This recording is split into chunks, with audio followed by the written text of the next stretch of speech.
Bueno, vamos a hablar de este arranque de este nuevo año, de la virtualidad y sobre todo, ¿vale la pena que los muchachos regresen a las escuelas en un momento en el cual, por ejemplo, ayer en Cada Doble Continente, Irene Hernández hablaba de la situación del Instituto América, que no tiene ni siquiera un baño preparado a lo que va de este año? Lucy, como siempre, un placer. Buenos días.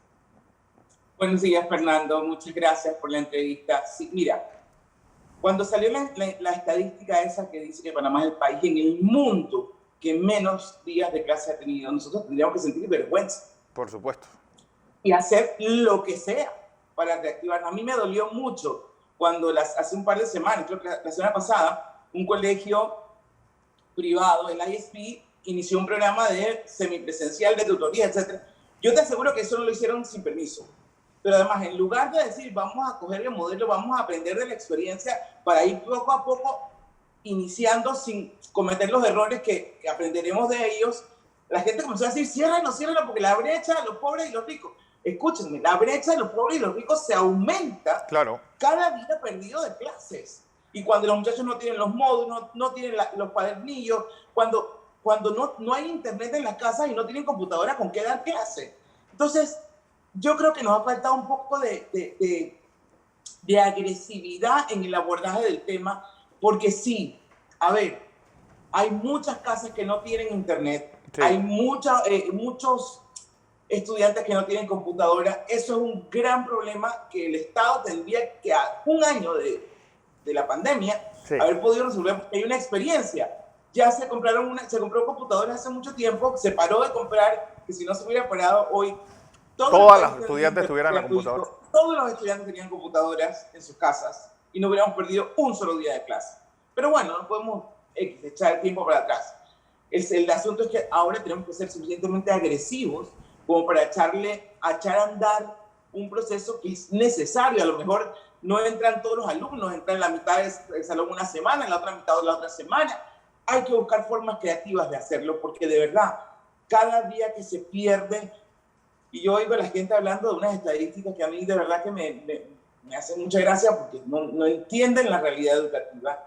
No son 14.000, ni 16.000, ni 50.000, ni son... Sí, yo diría que el nivel de deserción pasó a 100.000, y eso no son 100.000 personas, son vidas que van a constituir familias, que van a replicar un esquema de pobreza que el país no quiere.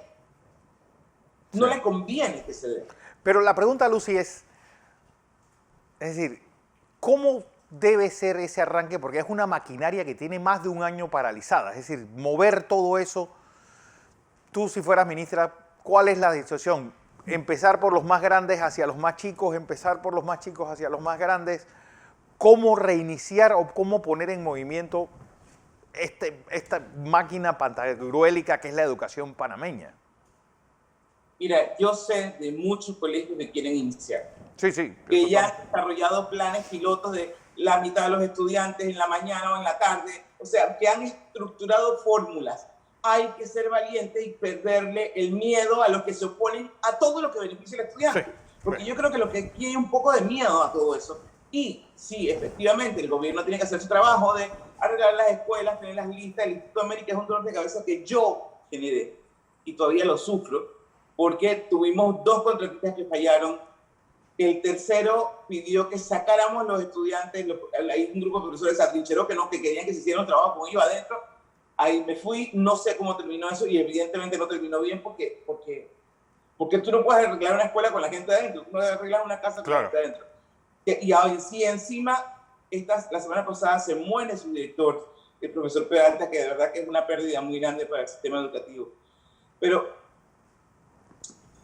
tenemos que hay que resolver. Todas esas cosas hay que resolverlas. Yo creo que, 1, haciendo lo que tenemos que hacer en materia de infraestructura. 2, perdiendo el miedo a los que constantemente amenazan con que si nos traen, lo hacemos huelga, que hagan huelga, si esta huelga todo un año. Sí. Pero, o sea, a mí me duele que el año educativo haya terminado en la misma fecha que termina un año normal y haya empezado una fecha que termina un año normal cuando todo el mundo está en su casa. Debieron haber tenido 15 días de descanso y haber seguido. O sea, estamos perdiendo un tiempo valiosísimo. y ya tendría que empezar esa maquinaria a funcionar. Hay colegios que no están listos, bueno, hagamos que estén, lo que sea para que estén listos. Hay otros que sí, pues los que estén listos que arranquen.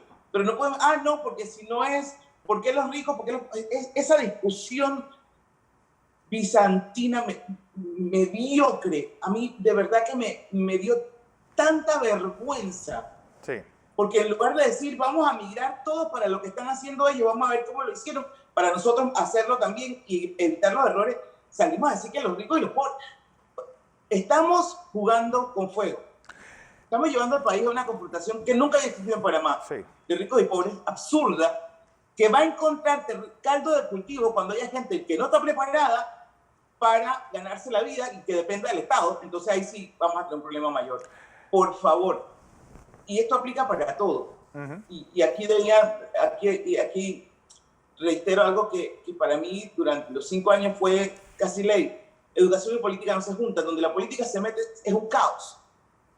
¿Qué es lo que Saquen estamos la viendo? política de educación y hagan las cosas como deben ser. ¿Qué pasa, por ejemplo, municipios que tienen ya semanas de no tener un solo caso de COVID? Se puede empezar por ahí.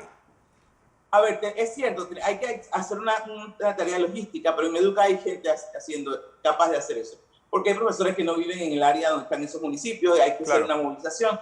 Pero hay que hacer, ya hay que hacer. Olvídense del miedo de los que gritan, la mayoría. Y te digo porque todavía converso con...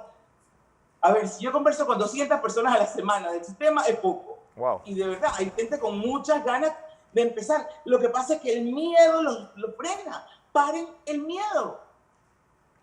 Paren el miedo. Esa gente que vive del secuestro del sistema educativo, le importa un rábano con sus hijos y con los míos. Entonces están los papás reclamando que sí, que no, que ya, cada día perdido es irrecuperable. Es irrecuperable. Es irrecuperable. Entonces, la otra cosa, la Asamblea legislando sobre las escuelas privadas. Mira, yo de verdad que esta mezcolanza, este revoltijo que han hecho, entiendo la motivación, puedo entenderla, pero es que cuando se mete la política de educación todo es un desastre, porque el político juega con placer.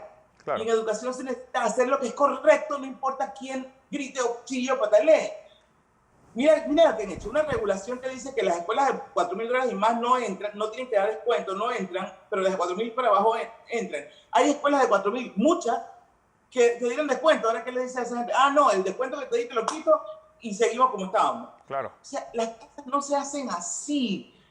Tiene que haber una cabeza que tome decisiones, que se atreva a asumir el costo de decirle, señores directores de escuela privada, vamos a hacer una cosa, vamos a hacer un acuerdo en el que nadie gane, todo el mundo ceda un poquito, porque donde entra la regulación pasan las cosas que van a pasar, que lo que viene es un caos en el sector privado. Pero paralelamente a eso, es importantísimo que el sector oficial, que las escuelas públicas respondan a lo que el país necesita.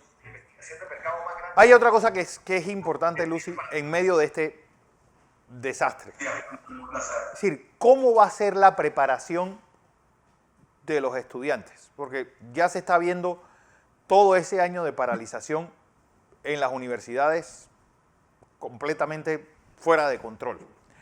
Es decir, mira, ¿qué debe hacerse para ese año 2020, que fue un agujero negro, pues poder introducirlo dentro del 2020, del 21?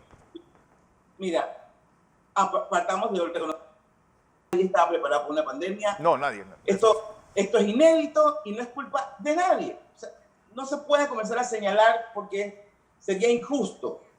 Pero también, en el tema de las universidades, si todo el mundo hace su trabajo, sí, nos ahorramos muchos dolores de cabeza. ¿Quién está supervisando o fiscalizando, cumpliendo el rol de fiscalización que le da la ley? En las universidades con EUPA. Porque, a ver, ya, lo frívolo que somos los panameños, ¿no? NITO se impuso y el examen de medicina le subió el puntaje. Ajá. ¿Y eso resolvió el problema? No. ¿Hay alguien fiscalizando el proceso de formación de los médicos? Porque si no aprueban el examen, eso es un síntoma de que algo no está funcionando. Entonces, el deber del Consejo de Acreditación es supervisar, vigilar que se cumplan los roles.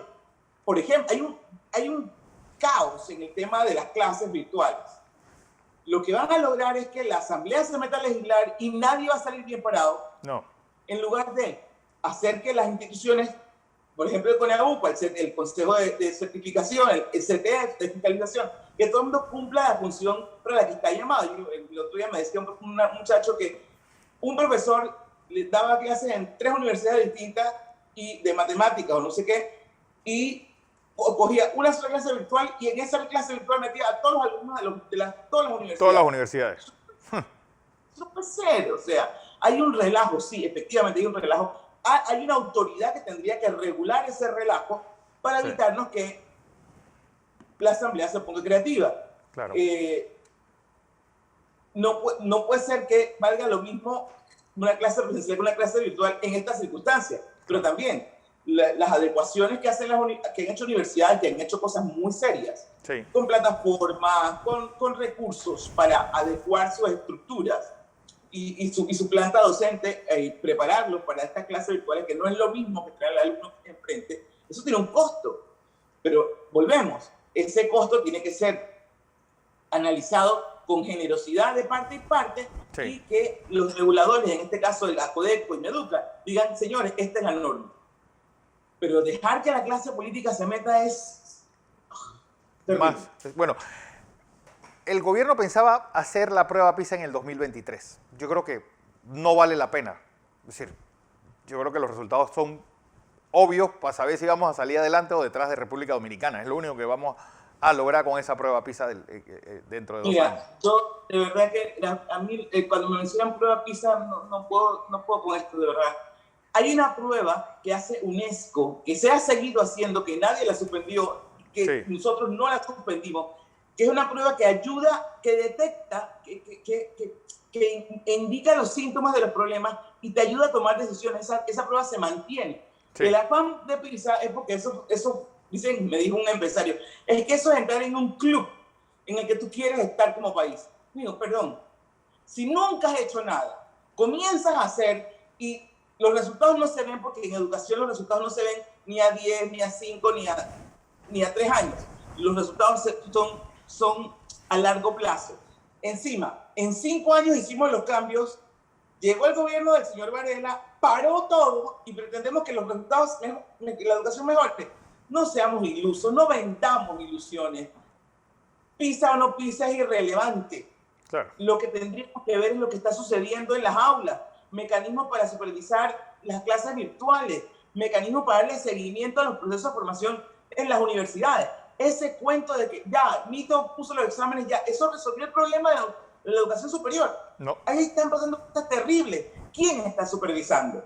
Y hay una estructura para supervisar esas clases, ese proceso. Lo que pasa es que pusieron al ratón a cuidar el queso y por supuesto que ahí no va a pasar nada. Lucy Molinar, como siempre un placer escucharte y sobre todo pues ese diagnóstico y esa necesidad que hay de la vuelta a clases.